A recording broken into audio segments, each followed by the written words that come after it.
Good day, everyone. My name is John Fernandez, and in this presentation, we will discuss about online communities and internet linguistic practices. And we all know that in today's digital age, the internet is not just a tool for communication. It is also a space where people can build a communities and create their own unique ways of expressing themselves. Through online platforms, people can connect, share ideas, and form bonds, even if they live miles away. And language play a big part of it. So how internet transform language? The internet has transformed or changed the way people used and understand language. And unlike before, communication right now doesn't just rely on words alone. It could be combined with text, speech, visual, and emotion. Every post, reaction, emojis, and even punctuation can be used to express our identity and sense of belonging. Technology doesn't just support language, it is actively shape how language function and how communities are formed in online. That is why different online groups or online communities develop their own language style and culture. So this is the table of contents of this presentation. So let us start with online literacy practices. One of the practices is participatory culture. Online literacy, it is more than just reading and writing. It is also involved participation or actively participating so that people can create, share, remix, and comment. For example, a meme can only be understood if you know the cultural references behind it. So this shows that being part of online community also means understanding its shared culture and language. A pleasant day to each and everyone. I am Keisha Alansula, reporter number 2, and will further discuss about the online literacy practices. We have here new genres and registers. Online communication creates new text types, tweets, captions, comments, threads, DMs, fanfictions, blogs, and many more are examples. So each of these has its own norms, tones, length, rhythm, and expectations. For example, when a student is working on a blog post and it is about a research, and what the tone is gonna be is most likely formal and appropriate for research, at the same time ensuring that they are properly sampling their sources. If it were to be a DM, then it would be different. The tone would switch to informal and friendly. It could be lengthy, it could be short, the rhythm could be lively or sad depending on the emotion, but it's usually a informal, casual conversation that it requires interaction and exchange of conversation, usually between peers, between family members. Also, if it were to be a conversation between a student and an instructor, it would also affect the tone of the message or how the communication goes from informal down to professional, at the same time proper and respectful. We don't want misunderstanding and misinterpretation, and it has been automatic for students to switch from casual down to formal one when a approaching or communicating with their professors or instructors. There's this particular respect that they have to maintain, and that we respect our respectful instructors for their dedication towards building us students for the future, for our future. And so that's it. The new genres and registers. There are plenty other examples of these, but those are just some, and I hope it is clear on how the online communication created new text types. Oh, and I forgot to mention, when it is about a tweet, it could be, they could use appropriate hashtag to reach particular audiences, to reach these audiences. For example, when a girl or a student is at a museum, it would say short phrase about the museum, like in the museum, and put like an exclamation point and a hashtag that would reach the targeted audience of so on. Moving on, we have learning writing and speech. Online language often feels like speech, full of abbreviations, informality, and playfulness. You know, when you communicate with your peers, usually this applies with communicating with your peers, and that you just don't apply those grammatical proper way of constructing your sentence, and that you just apply a bunch of words, but then it is still understandable between your peers.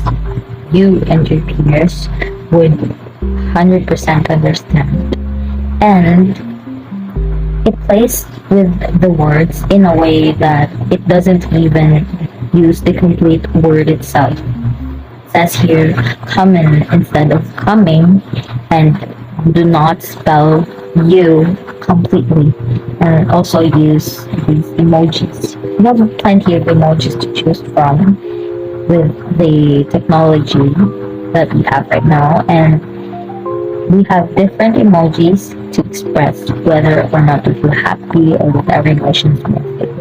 And so that's how online language has felt like, and it's so different from when we communicate in physically or in person.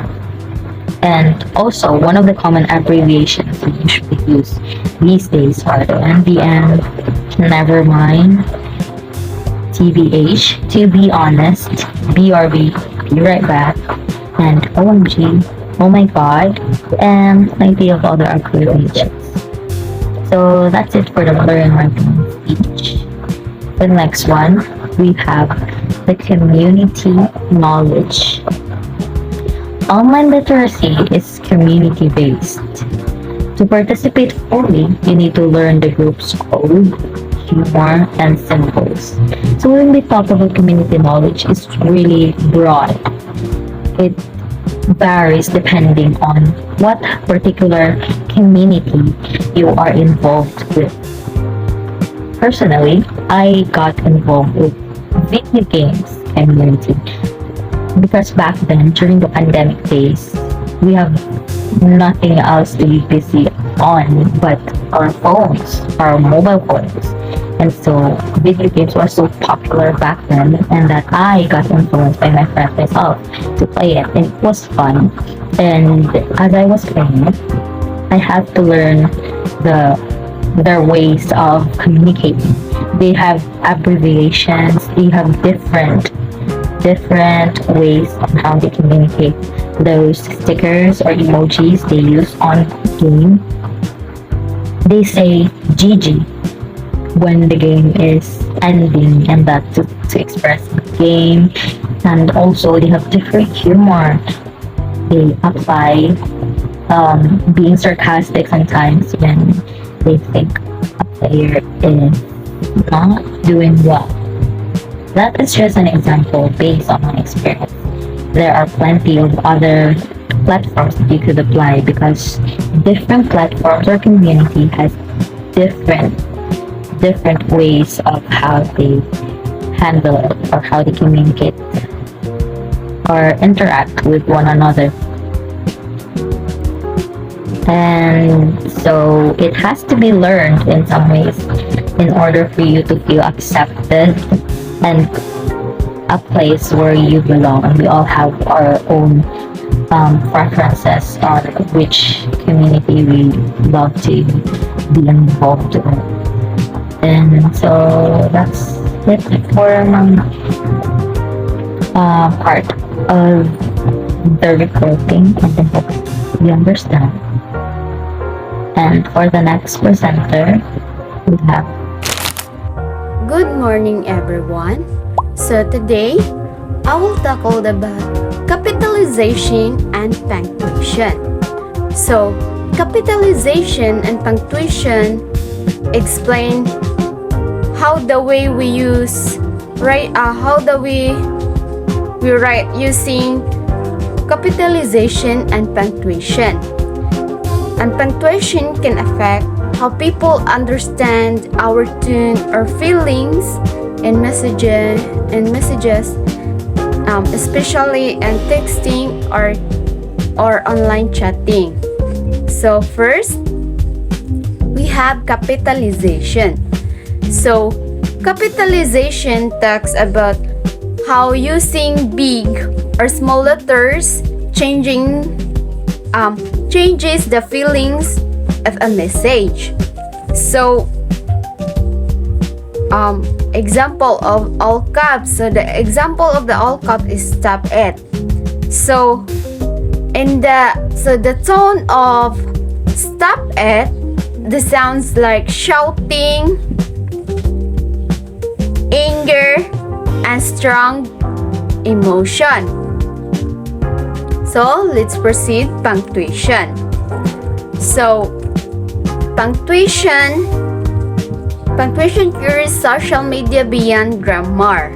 So, punctuation, this one shows how punctuation like period, exclamation marks affect tone. So, first, we have here period. So the example of the period is okay, and that sounds is a serious,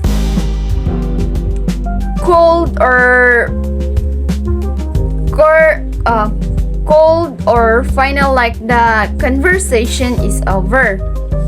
And the second is ellipsis or like three dots. Ellipsis kanang the example of this is okay. So okay.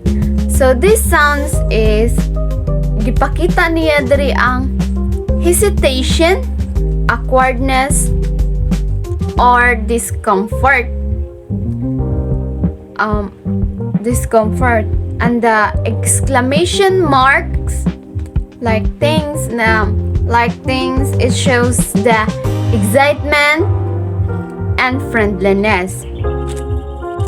So overall of the capitalization and punctuation tell us that how we write our message using caps, dots, or exclamation marks can change how people feel about what we are saying. Even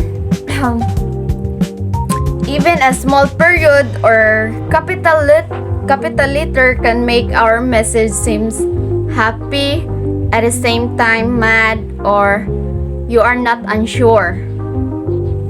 That's all. Thank you. C. Emojis and emoticons. Emojis supplement face-to-face conversations by providing nonverbal cues. These soften messages and can indicate irony. They also intensify emotions in written communications. We have also here multimodality. Emojis, punctuations, and capitalization combine to make text more expressive and relatable. Online writing is a visual language mixing words, symbols, and style to convey social meaning. This blend creates a richer, more nuanced way to communicate. Next, I'll be tackling online communities, relationships, and social media. Online communities are groups of the people who interact primarily through the internet, sharing common interests or goals. While the relationships in the digital age are formed and maintained through these online interactions, often blurring the lines between virtual and real-world communications. While the social media platforms facilitates these communities and relationships, providing tools for communication, content sharing, and social networking in a global scale. Overall, it evokes a sense of nostalgia with its retro interface yet highlights the modern reality of global digital interactions. This combination emphasizes how technology shapes and facilitates human connections and community building in an increasingly online world. So, good morning everyone. My name is Catherine Ikoy and I'll be discussing the online communities, relationships, and social media. So, the first one is communities of practice. Groups that share goals or interests develop their own linguistic norms, the inside jokes, abbreviations, and tone patterns. Examples are in gaming, GG, Noob, AFK. In fandoms, Canon, AU, Ship, and in Reddit, OP, Upvote, and TLDR. So, in gaming communities, people use terms like GG, which means good game, Noob meaning beginner, or AFK meaning away from keyboard. In fandoms, people say canon meaning official storyline, and AU, alternative universe, or ship, supporting a relationship between characters. On Reddit, you'll often see words like OP or original poster, upvote, or TLDR, too long, didn't read. These examples show how online groups create their own language to express belonging and identity. It's what makes their online community unique. The next one is performing relationships. This means expressing friendship or connection through online actions. Friendship and belonging are expressed linguistically. For example, tagging someone, commenting, reacting, or sharing posts is a sign of connections. Likes and follows functions as social signals that build online relationships. So for example, when we tag our friends in post, comment, or react or share something, these are small but meaningful signs that we value our connection. Even simple things like giving a like or a follow are social signals that help build and maintain online relationships. In short, online interaction is not just about communication, it's also performance. It shows others who we connect with and how we belong in a digital community. So the next one is platform influence. Different platforms shape how people present relationships, such as Instagram highlights images and self-branding. Twitter or X values wit and brevity. TikTok and fosters trends and performance. Discord or Reddit emphasize community and anonymity. So in Instagram, people focus on images and self-branding, showing their lifestyle, achievements, or aesthetics. On Twitter or X, users value wit and brevity, meaning short but smart messages often gain attention. On TikTok, trends and performance matter most. Users express themselves through creative videos and challenges. Meanwhile, Discord and Reddit emphasize community and anonymity. People join discussions, share opinions, and build friendships without revealing too much personal information.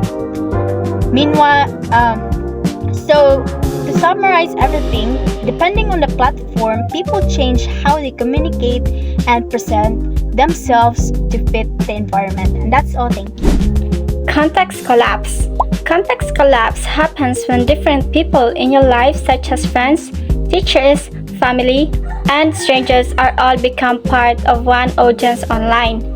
It makes hard to know how to speak or what to post because everyone can see the same thing.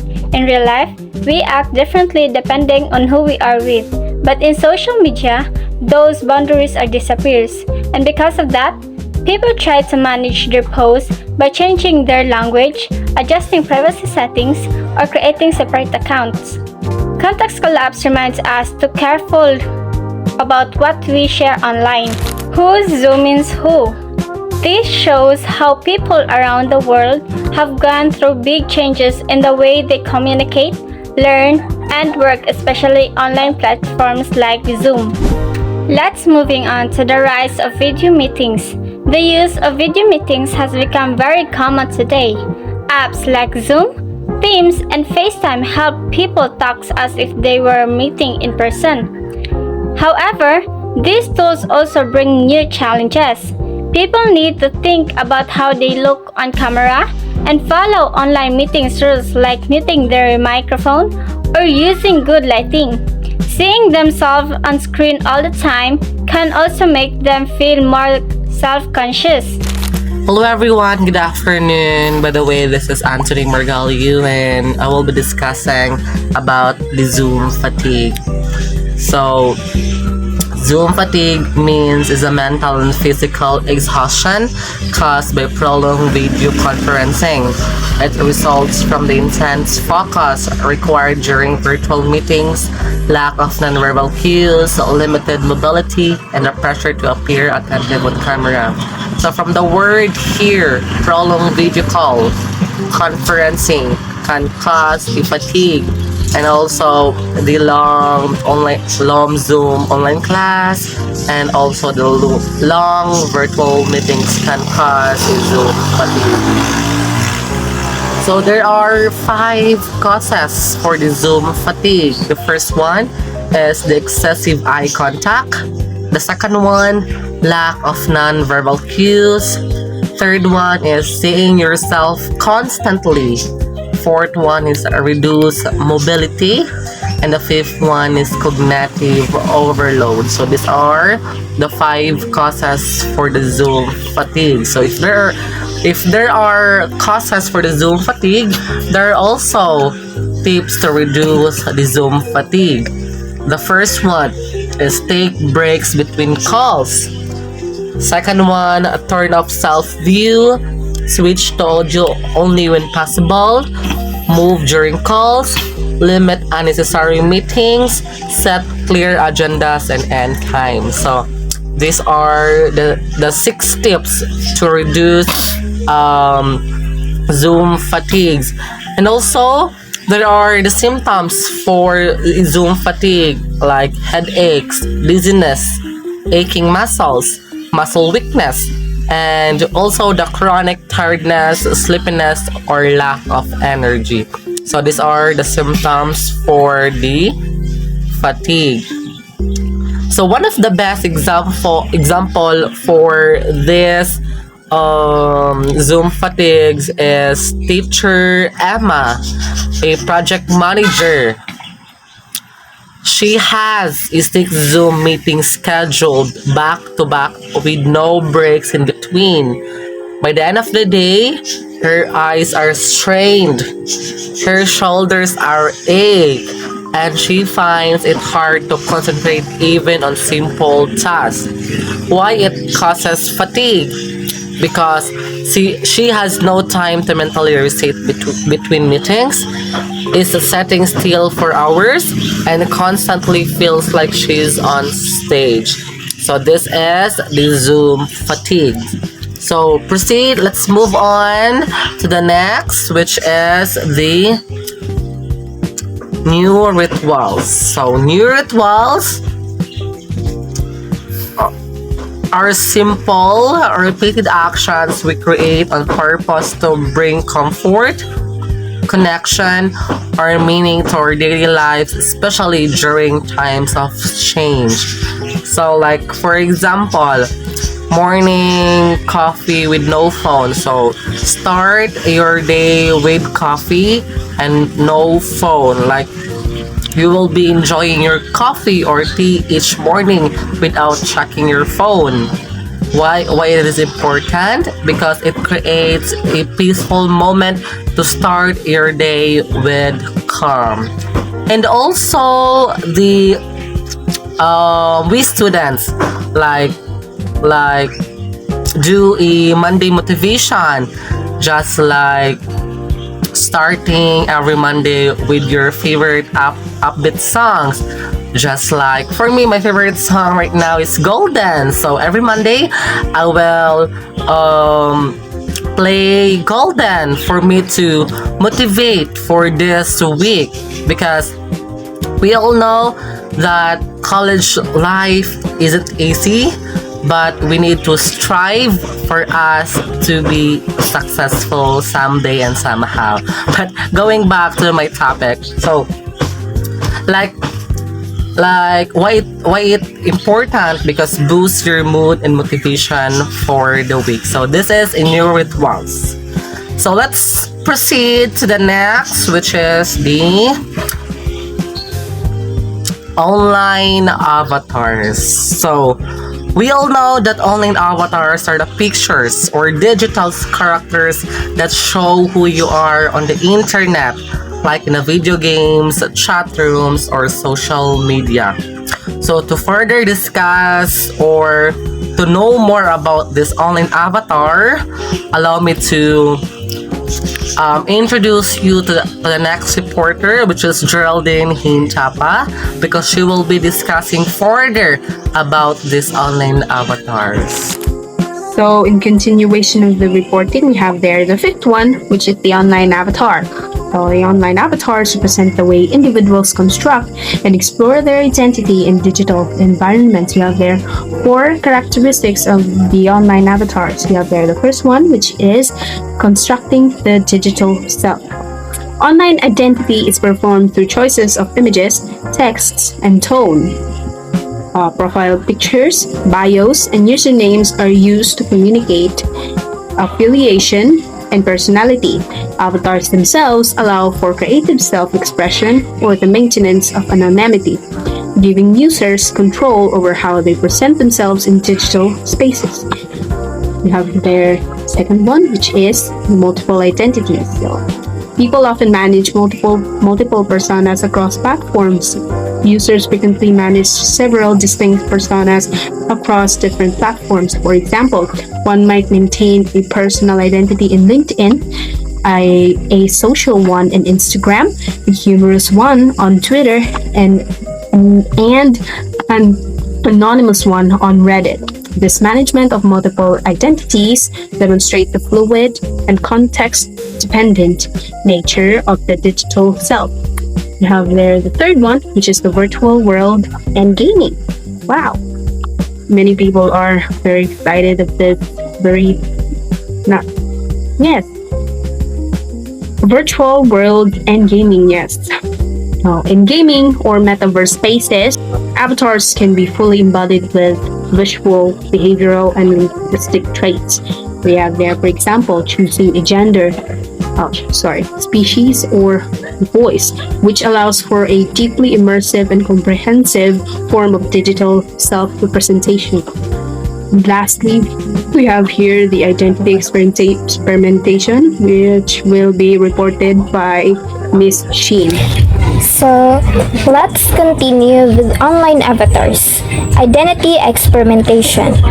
Avatars allow users to explore alternative identities, like for example, gender, ethnicity, fantasy roles, revealing the creative and performative nature of digital life. When we go online, whether in games, social media, or virtual spaces, we often create a version of ourselves. It could be our profile pictures, our username, or even the way we talk online. That's what we call an avatar, our digital self. What's interesting is that our avatars don't always look or act exactly like us.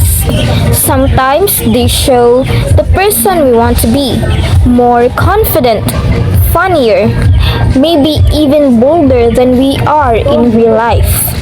And that's okay. It's not about pretending, it's about exploring identity. Like for example, in games like Genshin Impact or Roblox, we create characters that represent who we want to be. On social media, someone in quiet person might be super expressive online, posting confidently or making funny TikToks. That's a form of identity experimentation, showing sides of ourselves that we can always express in real life. But here's the catch. While our avatars let us explore, they also blur the line between who we really are and who we show online. Sometimes our digital self starts to feel more real than our physical one. And that's both fascinating and a little scary. Now, let's move on to so close and yet so far. So this phrase describes something we all experience, being constantly connected, but still feeling distant.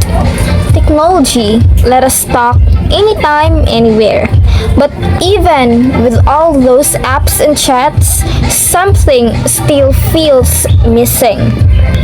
So this idea comes from the study of Farzad, Karimzad, and Lydia Cathedral 2018, who explored how communication technologies like Facebook, Telegram, and video calls allow Uzbek and Iranian migrants to stay connected with their loved ones back home. The researchers discovered something very interesting. Even though these people can talk more often, it doesn't always mean they feel emotionally close. They wrote, being connected to the homeland may not entail feeling connected. One of their participants, Mohigol, a 35-year-old Uzbek immigrant, shared that Facebook helps her family's life back home. But at the same time, those same posts make her realize how much her life and values have changed compared to theirs. The same connection that bridges the distance also highlights how far apart they've grown, not just physically, but emotionally and culturally. And honestly, we can all relate to that. Right now, we are connected through our screens. We can see and hear each other. Yet, it's not quite the same as being together in class. We are so close in pixels, but so far in presence. Now, let's talk about emotional distance. Text and screen-based communication can't fully replace physical presence. Tone, touch, and body language are missing. Misunderstandings happen more easily. Emotional warmth can feel reduced. Think about it.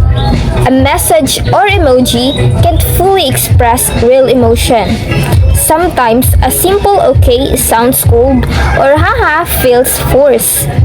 Or during online classes, you can't really tell if someone is joking or serious because we can't see their expressions.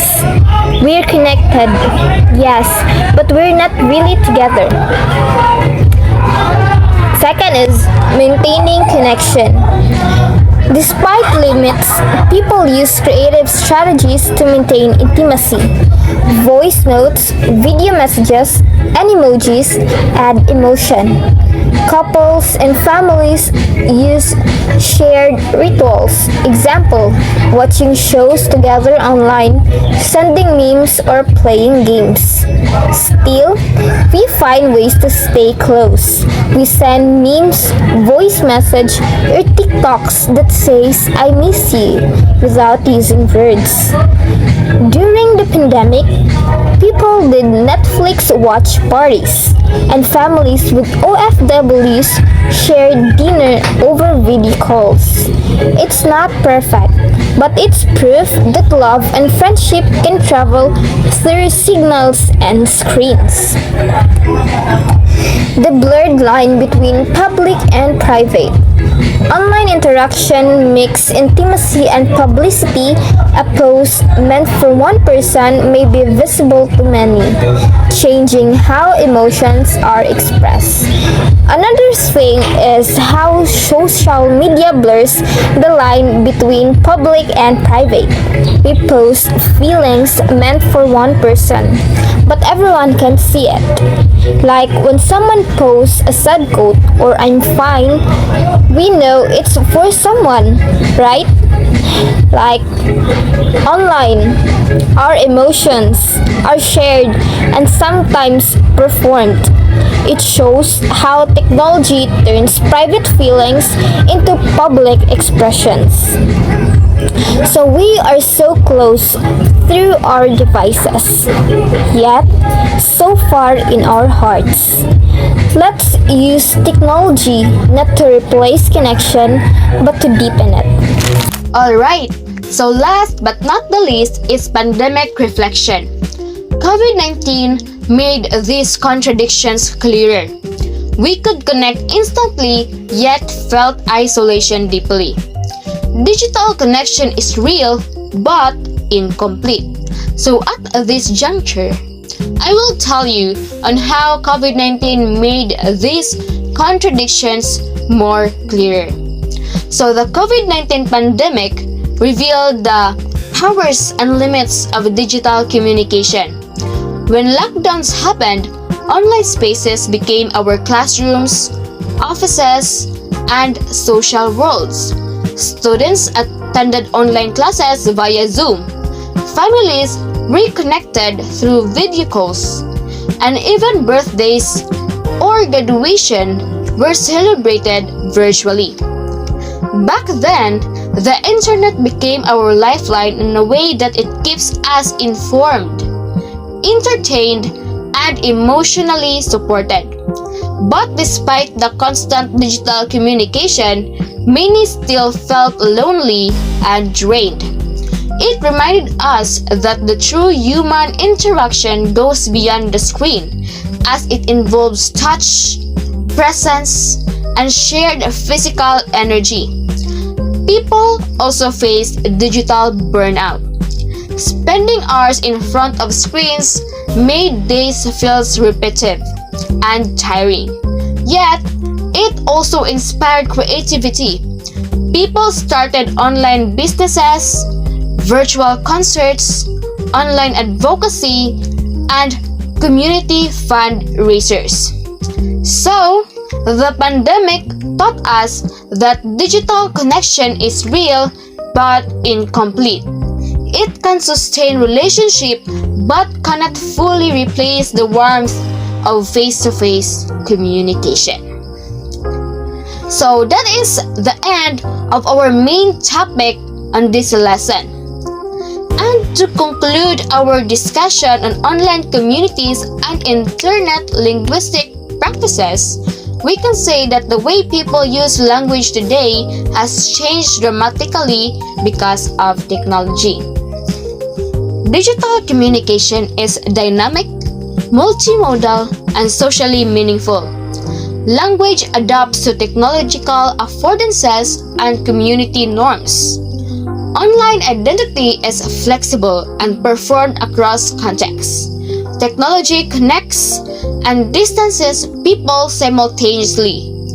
Online language practices reveal how identity and belonging are constructed in the digital era. So the internet has not only provided us with new tools for communication, but also reshaped how we think, express ourselves, and form relationships in the modern world. Through our lesson, we learned, or you learned, that digital literacy goes beyond simply being able to read or write online. It is also about participation, creativity, and understanding cultural meaning. When we create memes, write captions, join fandoms, or comment on posts, we are not only using language, we are building identity and connection.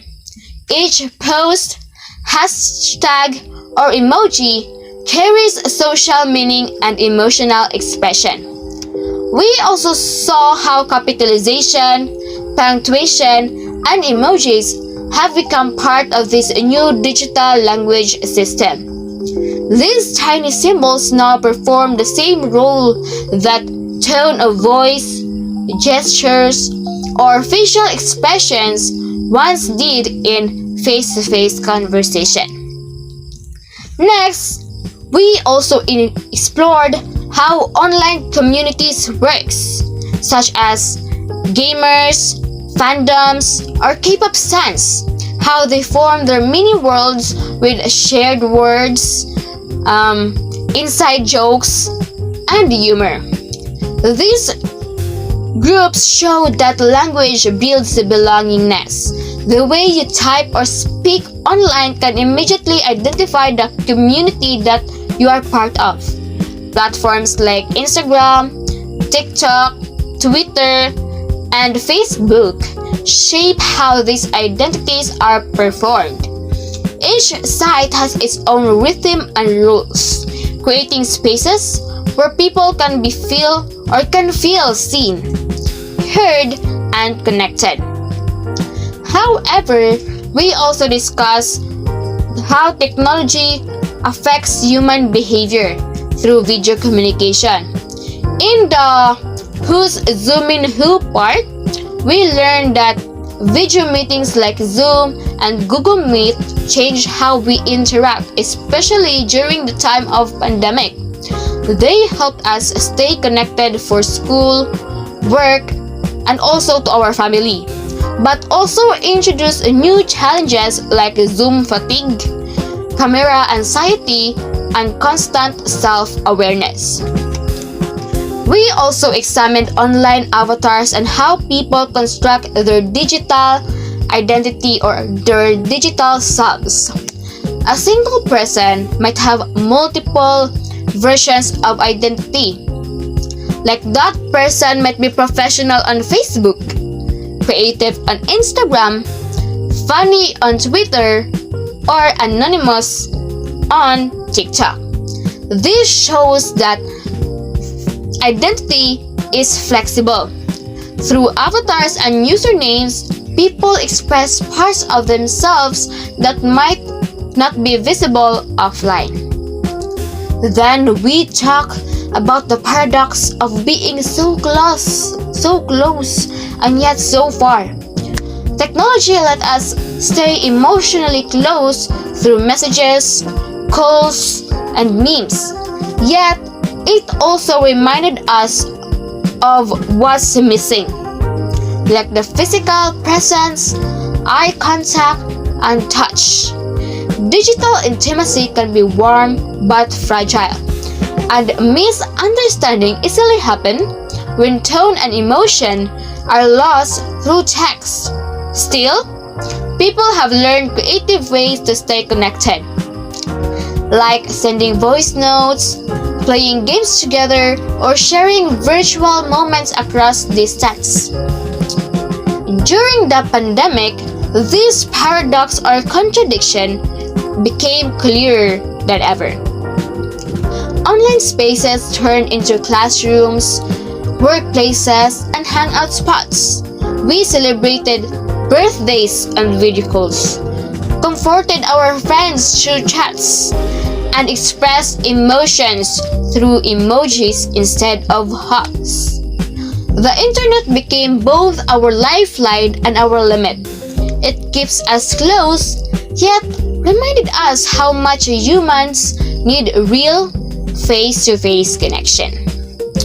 Overall, the lesson teaches us that digital communication is not just about technology. It is also about us human. The humanity. Language in the digital world is alive, emotional, and constantly changing. It shows us how human adapts, turning screens and symbols into tools of expression, humor, and connection. From typing in lower keys to using emojis, from joining fandoms to attending Zoom meetings, we are continuously rewriting what it means to communicate.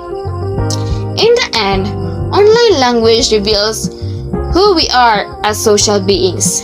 It reveals our creativity, our emotions, our sense of belonging, and our desire to be understood. Technology connects and separates us at the same time, but it always reminds us that behind every post, emoji, or avatar is a real person trying to express meaning and find connection in the digital age. So that's all, everyone. So we hope that you learned a lot in our discussion or in this lesson. So goodbye and have a great day.